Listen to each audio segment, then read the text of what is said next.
Welcome to Dr. Kush Tutorials. In this tutorial, we are going to learn on the structure of heme.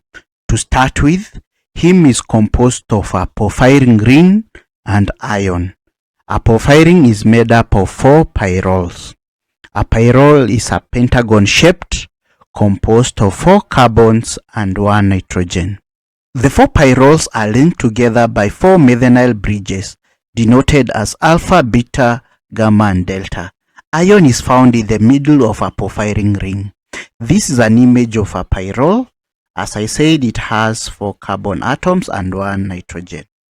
4 pyrroles will form a porphyrin ring, and they are joined together by methynyl bridges, and in the middle I said there is iron. This is an image of a labeled porphyrin ring.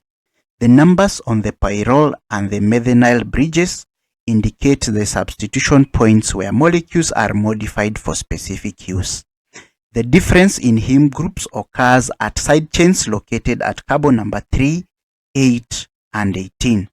The red colors seen on RBCs emanate from heme and iron interacting to absorb other colors, and in the process they reflect the lead color. Each hemoglobin has 4 heme molecules, and heme accounts for about 4% of the total weight of hemoglobin. There are 3 types of heme, and they include heme A, heme B, and heme C. Heme is present in hemoglobin in higher numbers. It's also found in myoglobin and cytochrome.